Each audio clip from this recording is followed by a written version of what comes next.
di sebuah kota kecil di Kebumen, di mana waktu terasa berjalan lebih lambat dan kehidupan mengalir seperti aliran sungai yang tenang.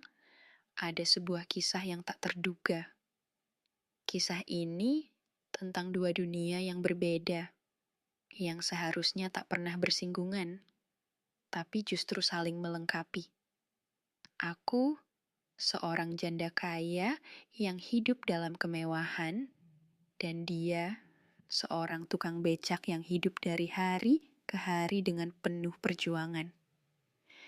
Ini adalah cerita kami, cerita yang mungkin tak pernah kuduga akan terjadi. Aku tak pernah menyangka bahwa hidupku akan berubah drastis setelah suamiku meninggal.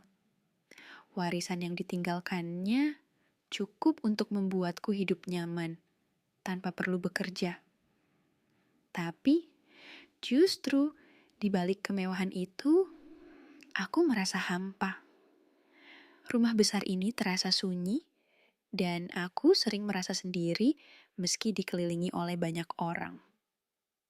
Suatu pagi, aku memutuskan untuk berjalan-jalan ke pasar tradisional.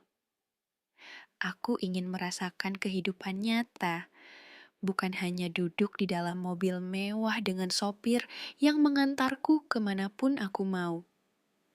Di tengah keramaian pasar, aku melihat seorang tukang becak yang sedang beristirahat di bawah pohon rindang.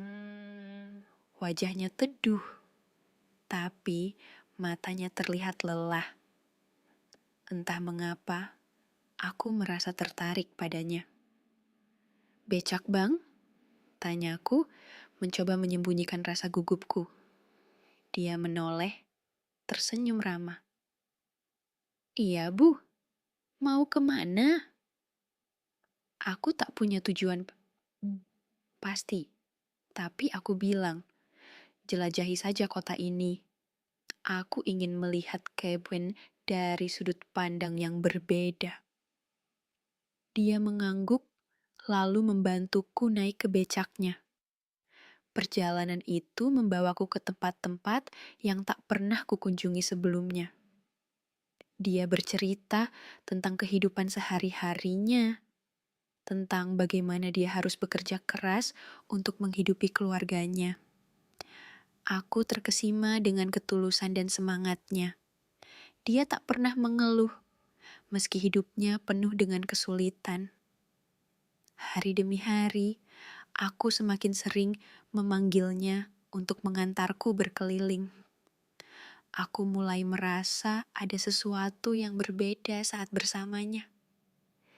Dia membuatku merasa hidup lagi, merasa bahwa ada hal-hal sederhana yang bisa membuatku bahagia. Aku tak lagi merasa hampa. Suatu sore, saat matahari mulai terbenam, kami berhenti di tepi sungai. Aku memberanikan diri untuk bertanya, "Kenapa kamu selalu tersenyum meski hidupmu berat?" Dia menatapku, lalu berkata pelan, "Hidup ini singkat, Bu. Aku memilih untuk bersyukur dan menikmati setiap detiknya. Dan sekarang, aku punya alasan tambahan untuk tersenyum." "Apa itu?" tanyaku penasaran. "Bertemu denganmu," jawabnya dengan sederhana. Aku terdiam. Hatiku berdegup kencang. Aku tak pernah menyangka bahwa di balik kesederhanaan hidupnya, dia bisa membuatku merasa begitu berarti. Sejak saat itu, hubungan kami semakin dekat. Aku mulai melihatnya bukan hanya sebagai tukang becak, tapi sebagai seseorang yang bisa mengisi kekosongan dalam hidupku. Kini, aku tak lagi merasa sendiri. Bersamanya, aku belajar bahwa kebahagiaan tak selalu datang dari harta atau kemewahan. Kadang, kebahagiaan itu datang dari hal-hal kecil, seperti senyum tulus seorang tukang becak yang mengajakku melihat dunia dengan cara yang berbeda. Ini adalah kisah kami. Kisah yang mungkin tak pernah kuduga akan terjadi. Tapi kini aku bersyukur karena hidupku telah berubah menjadi lebih berarti. Hari-hari berikutnya hubungan kami semakin erat. Aku mulai sering mengunjungi rumahnya. Sebuah gubuk kecil di pinggiran kota yang dipenuhi dengan tanaman hijau dan bunga-bunga liar. Meski sederhana, rumah itu terasa hangat dan penuh kehidupan. Aku belajar banyak darinya tentang kesabaran, tentang bagaimana menghargai hal-hal kecil, dan tentang arti kebersamaan yang sesungguhnya. Suatu hari, dia mengajakku ke sebuah bukit di luar kota. Kami naik becaknya, dan aku merasakan angin sepoi-sepoi menerpa wajahku sepanjang perjalanan. Saat kami tiba di puncak bukit, pemandangan yang indah terbentang di depan mata. Matahari terbenam, memancarkan cahaya keemasan, menyinari hamparan sawah dan pepohonan di kejauhan. "Duduklah, Bu," katanya sambil menggelar sebuah kain di atas rumput. Aku duduk di sampingnya, merasa damai seperti belum pernah kurasakan sebelumnya. "Kenapa kamu membawaku ke sini?" tanyaku penasaran. Dia tersenyum, matanya berbinar. "Aku ingin menunjukkan padamu bahwa dunia ini indah, meski kadang terasa berat, dan aku ingin berbagi keindahan ini denganmu." Aku tersentuh. Tak ada kata-kata yang bisa kuucapkan saat itu. Aku hanya menatapnya, merasakan betapa beruntungnya aku bertemu dengannya. Dia mungkin hanya seorang tukang becak di mata orang lain, tapi bagiku, dia adalah seseorang yang telah mengubah hidupku. Beberapa minggu kemudian, dia mengajakku ke sebuah acara kecil di kampungnya. Aku merasa gugup, takut tidak diterima oleh tetangga-tetangganya. Tapi ternyata mereka menyambutku dengan hangat. Aku melihat betapa dia dihormati dan dicintai oleh orang-orang di sekitarnya. Aku mulai memahami bahwa kekayaan sejati bukanlah tentang harta, tapi tentang hubungan dan kebaikan yang kita berikan kepada orang lain. Malam itu, saat kami duduk di teras rumahnya, dia memegang tanganku dengan lembut. "Aku tahu kita berasal dari dunia yang berbeda," katanya pelan. "Tapi aku ingin kamu tahu bahwa aku bersyukur bisa mengenalmu. Kamu telah memberiku harapan baru." Aku menatapnya. Air mata menggenang di mataku. "Aku juga bersyukur, Bang. Kamu telah mengajariku arti hidup yang sesungguhnya." Kami duduk dalam keheningan, hanya ditemani oleh suara jangkrik dan desiran angin malam. Aku merasa bahwa inilah saat yang tepat untuk mengungkapkan perasaanku. Aku ingin kita bersama," kataku. Suaraku hampir berbisik. Dia menatapku, matanya penuh kejutan, tapi juga kebahagiaan. "Aku juga ingin itu, Bu. Tapi aku tak punya apa-apa untuk diberikan padamu." Aku tersenyum, memegang tangannya erat. "Kamu sudah memberiku lebih dari yang bisa kubayangkan. Kamu memberiku kebahagiaan, kedamaian, dan cinta yang tulus. Itu lebih berharga dari apapun." Sejak saat itu, hidup kami mulai berjalan beriringan. Aku masih tinggal di rumah besar itu, tapi aku sering menghabiskan waktu bersamanya di gubuk kecilnya. Aku belajar memasak untuknya, dan dia mengajariku cara menanam sayuran di kebun kecilnya. Kami saling melengkapi, saling mengisi kekosongan yang ada dalam hidup kami. Tapi, tentu saja, tak semua orang memahami hubungan kami. Banyak yang memandang sinis, menganggap hubungan ini tak akan bertahan lama. Tapi kami tak peduli. Kami tahu bahwa cinta tak mengenal batas, tak peduli seberapa berbeda latar belakang kami. Suatu hari, dia mengajakku ke sungai tempat kami pertama kali berbicara dari hati ke hati. Dia memegang tanganku, matanya serius. "Aku punya sesuatu untukmu," katanya sambil mengeluarkan sebuah cincin sederhana dari saku bajunya. "Ini bukan cincin mewah, tapi ini adalah simbol cintaku padamu. Maukah kamu menikah denganku?" Aku terkejut, tapi juga merasa bahagia yang tak terkira. Air mataku mengalir tanpa kusadari. "Ya, aku mau," jawabku. Suaraku gemetar. Dia tersenyum lebar, lalu memelukku erat. Saat itu, aku tahu bahwa hidupku telah menemukan makna yang sesungguhnya. Bersamanya, aku merasa lengkap. Setelah pertunangan kami, hidup kami terasa seperti mimpi yang indah. Tapi, seperti halnya kehidupan, tak selamanya semuanya berjalan mulus. Beberapa minggu setelah pertunangan kami, kabar tentang hubungan kami mulai menyebar di kalangan orang-orang kaya di Kebumen. Aku mulai menerima tatapan sinis dan bisik-bisik yang tak enak didengar. Bahkan, beberapa teman dekatku mulai menjauh, seolah-olah hubunganku dengan seorang tukang becak adalah aib yang tak bisa dimaafkan. Suatu sore, saat aku sedang bersamanya di gubuk kecilnya, seorang pria berpakaian necis tiba-tiba muncul di depan pintu. Dia adalah pengacara keluarga almarhum suamiku. Wajahnya terlihat serius, dan aku langsung merasa ada sesuatu yang tidak beres. "Bu, saya perlu berbicara dengan Anda," katanya dengan nada tegas. "Ini penting." Aku mengangguk, lalu memintanya masuk. Dia duduk di kursi kayu sederhana, matanya melirik ke arah kekasihku yang sedang berdiri di sudut ruangan dengan wajah penuh kecemasan. "Ada apa, Pak?"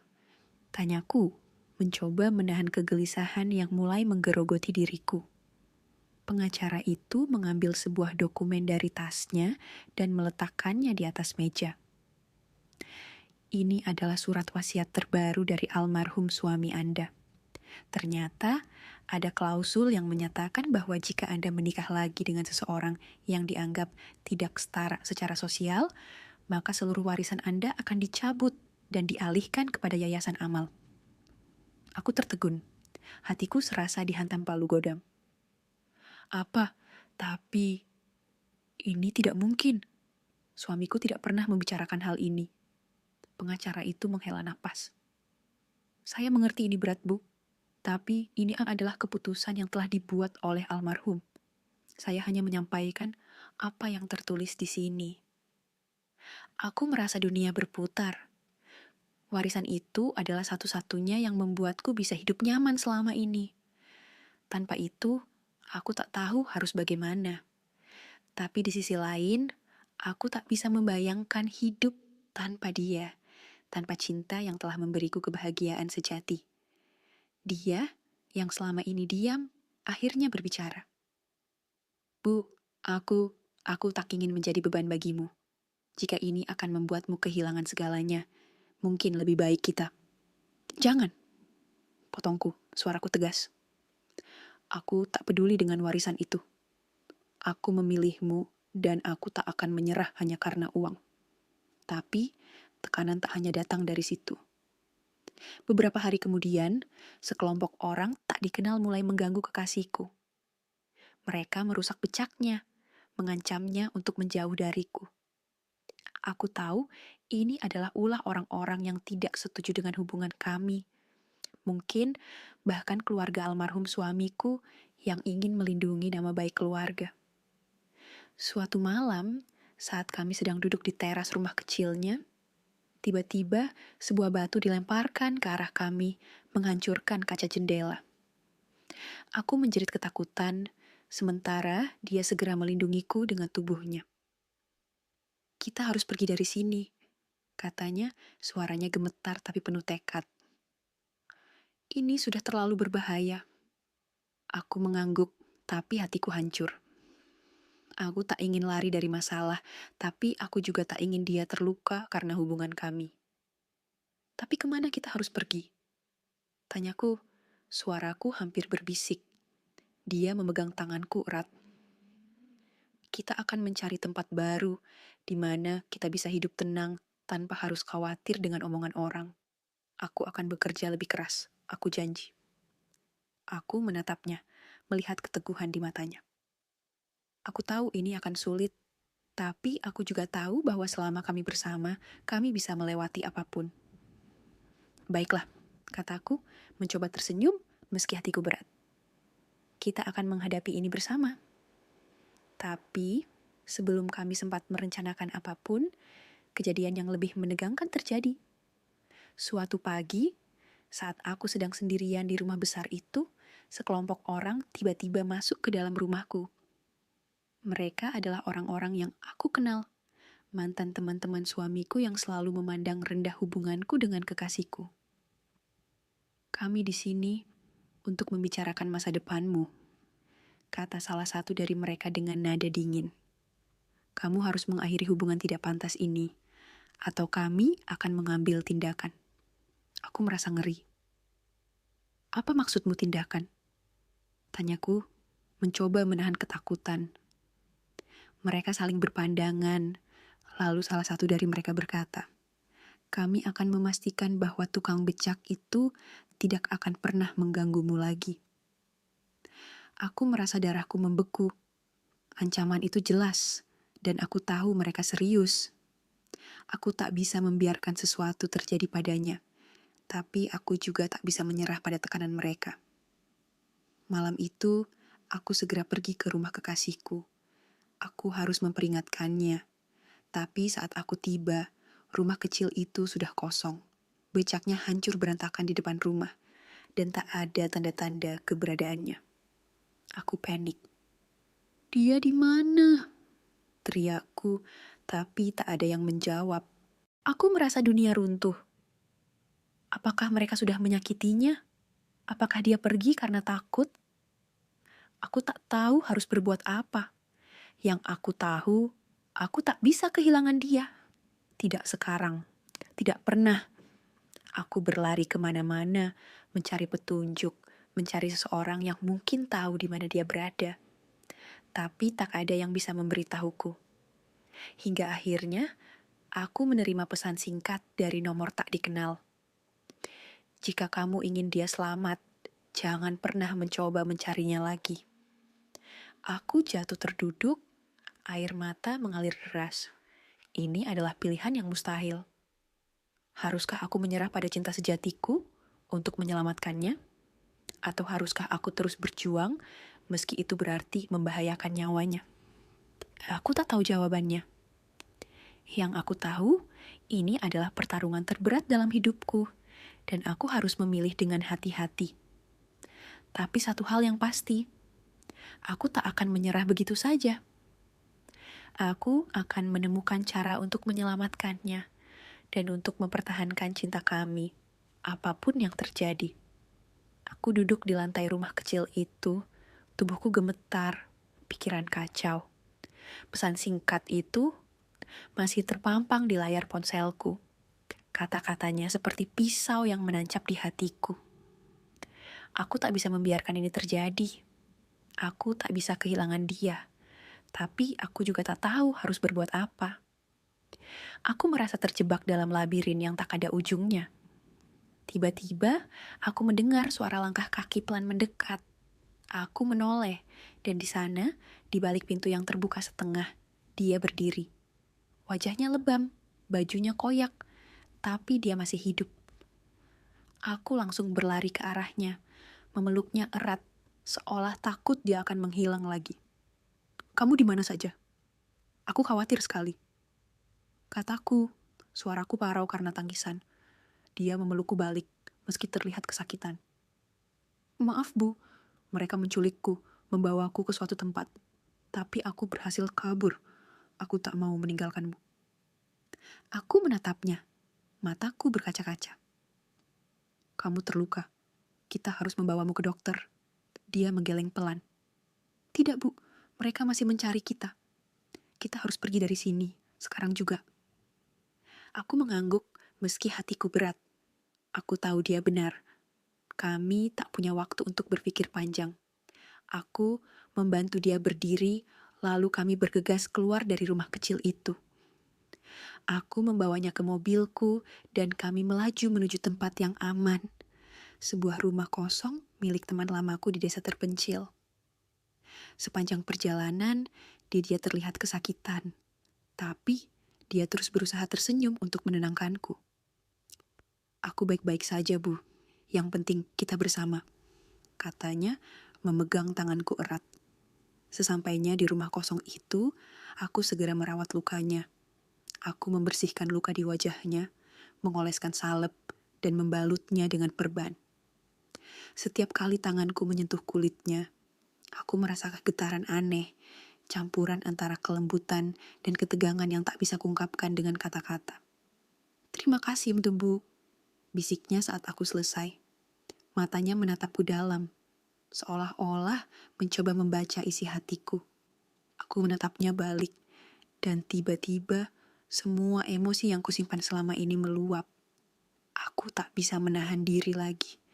Aku mendekatkan wajahku ke wajahnya, dan sebelum aku menyadarinya, bibir kami sudah bertemu dalam sebuah ciuman yang penuh gairah. Ciuman itu seperti melepaskan semua ketegangan yang selama ini menahan kami berdua. Rasanya seperti dunia ini hanya milik kami, dan tak ada yang bisa memisahkan kami. Dia merespons ciumanku dengan penuh hasrat. Tangannya meraih pinggangku dan menarikku lebih dekat. Napas kami saling bercampur, dan aku merasakan detak jantungnya yang kencang bersamaan dengan detak jantungku. Kami seperti dua jiwa yang akhirnya menemukan tempatnya, saling melebur dalam keintiman yang tak terucapkan. Setelah beberapa saat, kami akhirnya berpisah, tapi kami tetap berpelukan erat. Aku menempelkan kepalaku di dadanya, mendengar detak jantungnya yang masih kencang. Aku mencintaimu, kataku pelan, suaraku hampir berbisik. Aku tak peduli dengan apapun yang terjadi. Aku hanya ingin bersamamu. Dia mencium keningku, lalu berkata, aku juga mencintaimu, Bu. Aku akan selalu melindungimu, apapun yang terjadi. Malam itu, kami tidur berpelukan di atas kasur kecil di rumah kosong itu. Aku merasa aman dalam pelukannya, meski di luar sana ancaman masih mengintai. Aku tahu perjalanan kami masih panjang dan banyak rintangan yang harus kami hadapi. Tapi selama kami bersama, aku yakin kami bisa melewati semuanya. Esok paginya, kami bangun dengan perasaan yang lebih tenang. Kami duduk di teras rumah kecil itu, menikmati secangkir kopi hangat yang kumasak. Matahari pagi menyinari wajahnya, dan aku tak bisa tidak tersenyum melihatnya. Dia mungkin bukan orang kaya, tapi dia memberiku kebahagiaan yang tak ternilai. Kita harus merencanakan langkah selanjutnya, katanya, memecah keheningan. Kita tak bisa terus bersembunyi seperti ini. Aku mengangguk. Aku tahu, tapi aku tak mau kamu dalam bahaya lagi. Aku tak mau kehilanganmu. Dia memegang tanganku, matanya penuh tekad. Kita akan menghadapi ini bersama, Bu. Aku janji. Tapi kita harus lebih hati-hati. Mereka tak akan berhenti sampai mereka memisahkan kita. Aku merasakan ketegangan kembali menyelimuti kami. Tapi kali ini, aku merasa lebih kuat. Aku tahu bahwa selama kami bersama, kami bisa menghadapi apapun. Dan malam sebelumnya, keintiman kami telah menguatkan ikatan kami lebih dari sebelumnya. Aku tahu bahwa apapun yang terjadi, cinta kami akan tetap bertahan. Hari-hari berikutnya, kami mulai merencanakan langkah kami dengan lebih hati-hati. Aku tahu bahwa kami tak bisa terus bersembunyi di rumah kosong itu selamanya. Ancaman dari orang-orang yang tak setuju dengan hubungan kami masih mengintai, dan kami harus menemukan cara untuk melindungi diri sendiri tanpa harus terus hidup dalam ketakutan. Suatu pagi, saat kami sedang duduk di teras rumah kecil itu, dia tiba-tiba mengajakku untuk pergi ke suatu tempat. "Aku punya ide, Bu," katanya dengan mata berbinar. "Aku kenal seseorang di desa sebelah. Dia adalah teman lamaku, dan dia bisa membantu kita." Aku mengangguk, meski hatiku masih diliputi kecemasan. "Apa rencananya?" Dia tersenyum kecil. "Dia punya lahan kosong di tengah hutan. Kita bisa membangun rumah kecil di sana, jauh dari keramaian. Tempat itu aman, dan tak ada yang akan menemukan kita." Aku merenung sejenak. Ide itu terdengar bagus, tapi aku juga tahu bahwa itu berarti kami harus meninggalkan segalanya. Rumahku, warisanku, dan kehidupan yang selama ini kukenal. Tapi saat aku menatap matanya yang penuh harapan, aku tahu bahwa itu adalah pilihan terbaik. "Baiklah," kataku pelan. "Aku percaya padamu." Kami segera berangkat ke desa sebelah, menggunakan jalur-jalur kecil yang tak banyak diketahui orang. Sepanjang perjalanan, aku merasakan ketegangan yang mencekam, tapi juga ada rasa lega karena kami akhirnya memiliki rencana. Sesampainya di sana, kami disambut oleh teman lamanya, seorang pria berusia parubaya dengan wajah yang ramah. "Jadi, ini dia," kata temannya sambil tersenyum. "Aku sudah dengar ceritanya. Tenang saja, kalian akan aman di sini." Dia mengajak kami ke lahan kosong itu, dan aku terkesima dengan keindahannya. Tempat itu dikelilingi oleh pepohonan tinggi, dan udara segar terasa menyegarkan. Aku bisa membayangkan rumah kecil kami berdiri di tengah hutan ini, jauh dari segala masalah. "Kita bisa mulai membangun rumah besok," katanya, memegang tanganku erat. "Aku janji, Bu, kita akan bahagia di sini." Aku tersenyum, meski hatiku masih diliputi kecemasan. "Aku percaya padamu." Malam itu, kami tidur di rumah temannya, dan aku merasakan kehangatan yang belum pernah kurasakan sebelumnya. Kami berbaring berpelukan, dan aku merasakan detak jantungnya yang tenang. Aku tahu bahwa ini adalah awal baru bagi kami, dan aku bertekad untuk menjalaninya dengan sepenuh hati. Tapi, keesokan harinya, saat kami sedang mempersiapkan bahan-bahan untuk membangun rumah, tiba-tiba sekelompok orang muncul di kejauhan. Aku merasa jantungku berhenti berdetak. Mereka adalah orang-orang yang sama, orang-orang yang telah mengancam kami sebelumnya. "Kita harus pergi," katanya, suaranya tegang. "Cepat!" Kami berlari ke dalam hutan, mencoba menyembunyikan diri di balik pepohonan. Tapi mereka terus mengejar, dan aku merasa napasku semakin berat. Aku tak tahu harus berbuat apa. Aku hanya terus berlari, mengikuti langkahnya yang cepat. Tiba-tiba, dia menarik tanganku dan membawaku ke sebuah gua kecil yang tersembunyi di balik semak-semak. "Sembunyi di sini," bisiknya. "Jangan keluar apapun yang terjadi."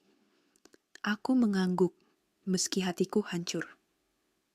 "Jangan tinggalkan aku," kataku. Suaraku hampir berbisik. Dia menatapku, matanya penuh cinta dan ketegangan. "Aku akan kembali, Bu. Aku janji." Dia pergi, meninggalkanku sendirian di dalam gua yang gelap. Aku mendengar suara teriakan dan langkah kaki yang semakin dekat. Aku merasakan ketakutan yang luar biasa, tapi aku berusaha untuk tetap tenang. Aku tahu bahwa aku harus percaya padanya. Beberapa saat kemudian, suara-suara itu mulai menjauh, dan aku merasa lega.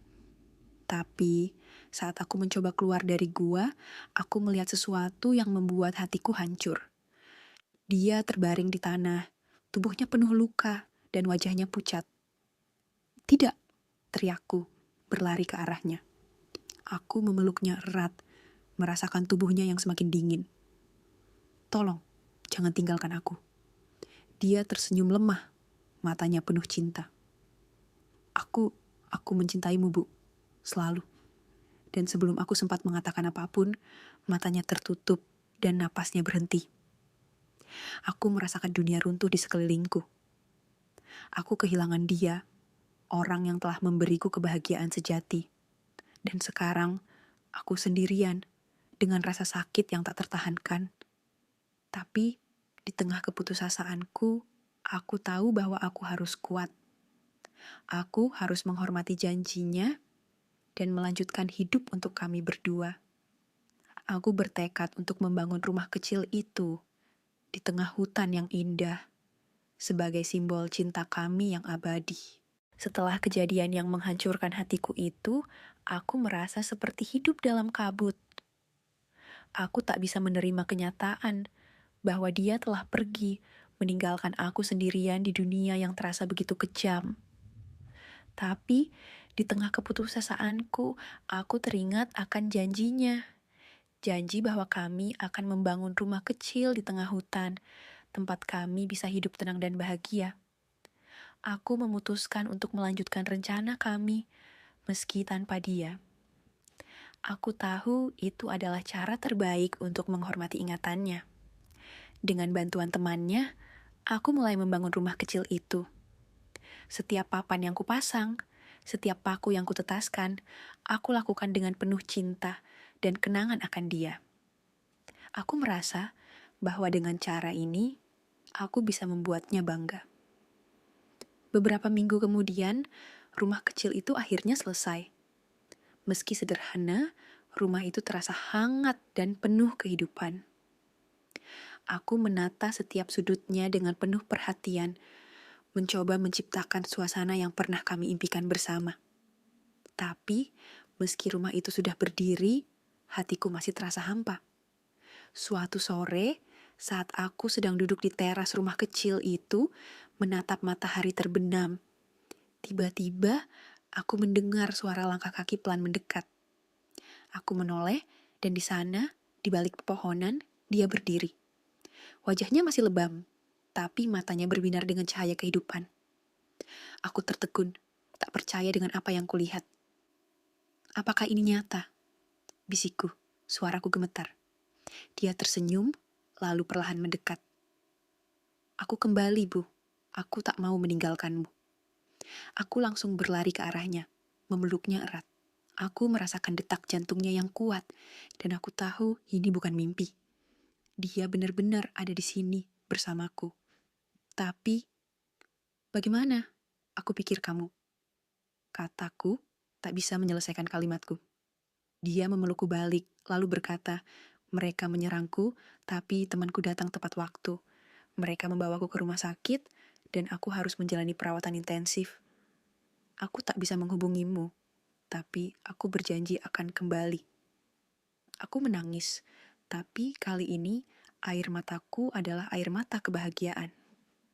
Aku tak percaya ini. Aku sangat merindukanmu. Dia menatapku, matanya penuh cinta. Aku juga merindukanmu, Bu. Dan sekarang kita bisa memulai hidup baru kita di sini, bersama. Kami berpelukan erat dan aku merasakan kebahagiaan yang tak terkira.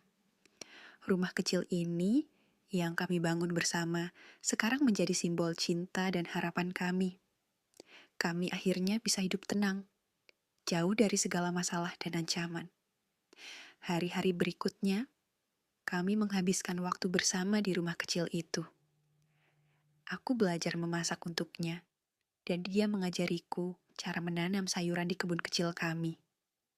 Kami saling melengkapi, saling mengisi kekosongan yang ada dalam hidup kami.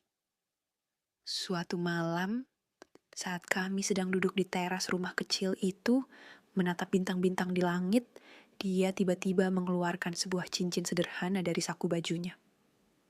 Aku punya sesuatu untukmu, katanya sambil tersenyum. Aku terkejut, tapi juga merasa bahagia yang tak terkira.